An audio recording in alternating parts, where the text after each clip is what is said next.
In the early 1990s, Texas was shocked by a vicious crime.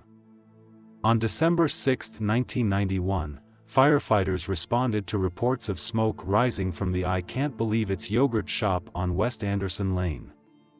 Once inside, the responders found a scene of unimaginable horror.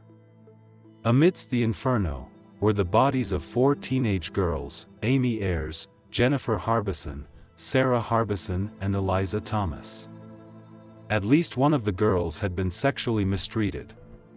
3 were stacked atop each other like firewood, and all had been bound with their own clothing before being shot in the head with a .22 caliber handgun.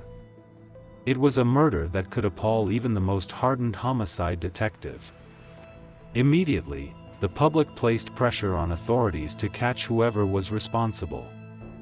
4 suspects, all teenagers themselves at the time, were charged with the crime 8 years later: Forrest Wellborn, Maurice Pierce, Robert Springsteen, and Michael Scott. Grand juries, citing a lack of evidence, declined to indict Wellborn. The charges against Pierce were later dropped. Scott and Springsteen, however, were convicted in 1999. The pair had confessed to the crime, saying that they committed the rape and murders while the other 2 stood watch. Scott was sentenced to life imprisonment. Springsteen, however, went to one of the best-known and most feared places in Texas, death row. Before long, cracks began appearing in the case against them. They centered on the fact that their confessions, which they alleged had been coerced, were very detailed. Too detailed for some people's liking. One of the yogurt shop case's investigators, Detective Hector Polanco, was transferred off the case after allegations of his extorting similarly detailed confessions in an unrelated case. It didn't help the Austin PD when a photograph surfaced on the internet of Scott's questioning. It showed Detective Merrill aiming a gun at Scott's head. By this point, the defendants had been sentenced to life and spent almost a decade in prison. The confession provided were, according to one report, stunningly detailed but decidedly false. The allegations against Polanco contributed to having Springsteen's and Scott's cases reviewed and their convictions eventually overturned. The police also faced a plethora of false confessions, useless information, and leads that went nowhere but still had to be checked.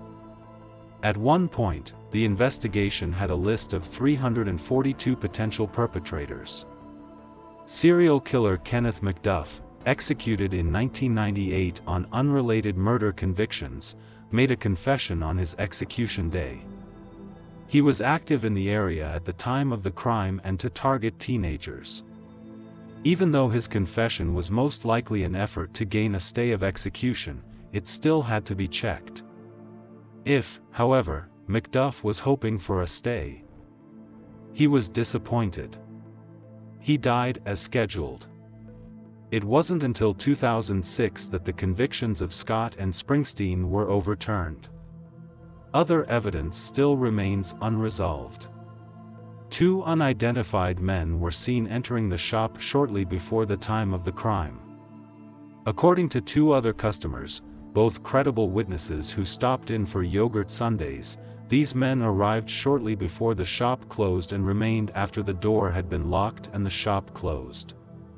It was common practice to close around 10 minutes before 11 p.m. Unlocking the door to allow any late customers to leave. Cold case detectives reviewing the case have yet to identify either of the men. DNA samples discovered at the scene matched neither Scott nor Springsteen. Were the 2 unidentified subjects involved or just casual customers passing through? Unless they are found, the residents of Austin will likely never know just what happened in the yogurt shop that night in 1991.